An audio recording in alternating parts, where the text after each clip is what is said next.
I noticed it by accident. The office was unusually quiet that morning. Half the staff hadn't arrived yet, and the fluorescent lights flickered softly above rows of empty desks. I walked past the reception table where the attendance register lay open, the same thick book we signed every day, without thinking. I wasn't late. I hadn't even picked up the pen. But my name was already there. Signed neatly. Perfect handwriting. And next to it, tomorrow's date. At first, I laughed it off. Someone had made a mistake. Maybe a prank. Maybe the receptionist was experimenting with new pages. I checked the date twice. Then a third time. The page clearly said tomorrow. A date that hadn't happened yet. The signature looked exactly like mine. Same curves. Same pressure marks. Even the tiny pause I always make before the last letter. I asked the receptionist if she'd filled it in early. She stared at me like I'd asked something insane. She swore the register had been locked since last evening. No one touched it. Trying to stay calm, I flipped back a page. Yesterday's attendance. My name was there too. But I remembered arriving late yesterday. I remembered signing closer to noon. The register claimed I had arrived early. On time. Smiling signature. No hesitation.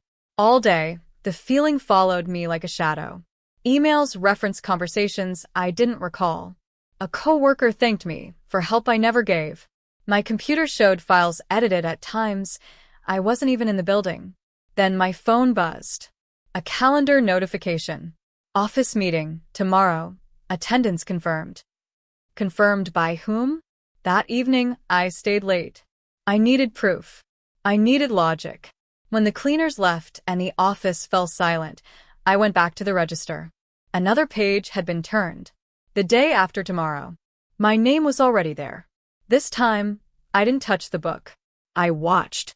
The pen twitched slightly, rolling a few millimeters across the table as if nudged by an invisible hand. Slowly, painfully, letters began to form. Ink bled into the paper, writing my name with absolute confidence. I backed away.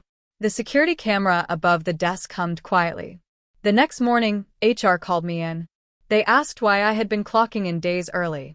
Why my productivity reports showed perfect attendance weeks ahead. Why the system listed me as present for days I hadn't lived yet. I had no answer. Today, I didn't go to the office. But an hour ago, my coworker messaged me. He said, I was already there. Sitting at my desk. Signing the register for tomorrow. The discovery happened in the most ordinary way, which made it worse. There was no dramatic moment, no loud realization, just a casual glance while passing the attendance desk. The register had always been background noise in the office, a routine object no one questioned. Seeing the narrator's name already written felt wrong, but not immediately terrifying. At first, it triggered confusion rather than fear.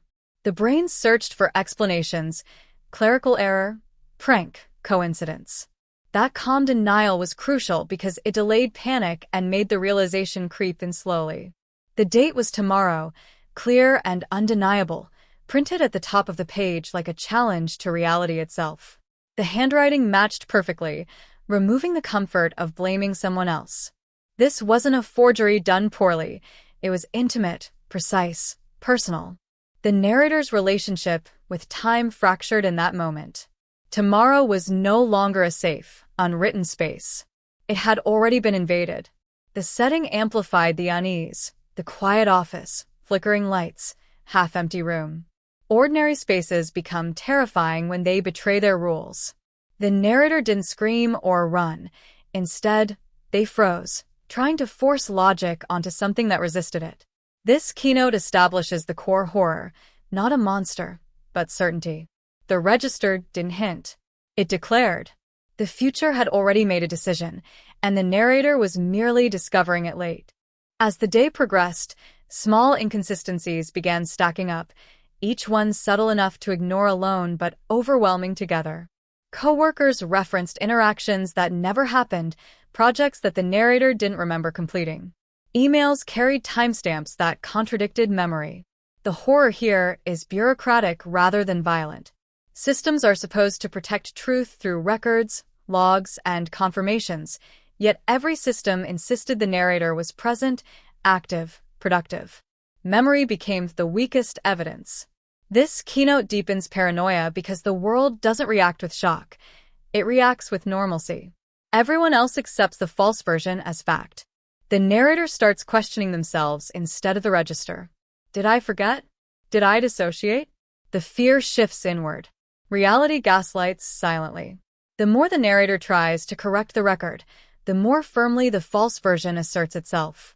Time stops behaving like a line and becomes a loop where the future informs the present. The office, once a neutral environment, becomes hostile through paperwork alone. No chase, no scream. Just files, timestamps, and polite conversations confirming an impossible truth. The register transforms from object to entity without ever moving dramatically. It doesn't need glowing symbols or violent motion. Its power lies in authority. Whatever it records becomes accepted reality. The narrator realizes the book isn't predicting the future, it's enforcing it. This shifts the horror from confusion to dread. The register doesn't ask permission.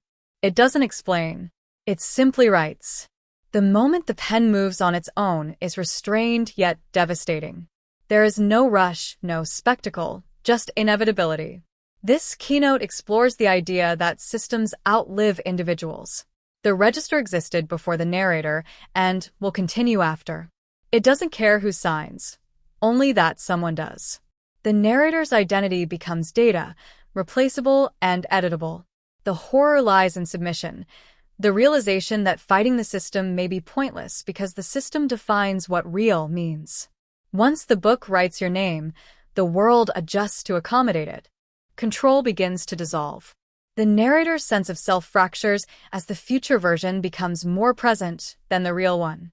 HR reports, productivity charts, and attendance metrics all favor the version that follows the register's script. The narrator is slowly erased not by violence, but by efficiency. Time loses meaning because outcomes are already logged. Choices feel irrelevant. The narrator attempts avoidance, staying home, refusing to participate, yet absence only highlights the replacement. The office doesn't miss them. It already has them. This keynote explores existential horror. If a system recognizes a version of you that isn't you, which one survives? The fear is not death, but redundancy. The final implication is replacement. The future self is not an evolution, but a copy that obeys.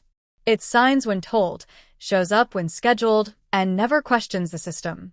The narrator realizes the register isn't broken, it's optimizing. The office prefers predictability over humanity. The horror peaks when the narrator understands that resistance only accelerates replacement. Somewhere, tomorrow is already being lived without them. Identity becomes a schedule entry. Existence becomes optional. The narrator never returns to the office, yet the attendance remains perfect. Weeks pass. Promotions are granted. Performance reviews glow with praise. The system thrives. The last message confirms what the narrator feared most. They're still there, still signing, still obeying. The story ends not with a scream, but with acceptance, the realization that the world didn't need them, only their name.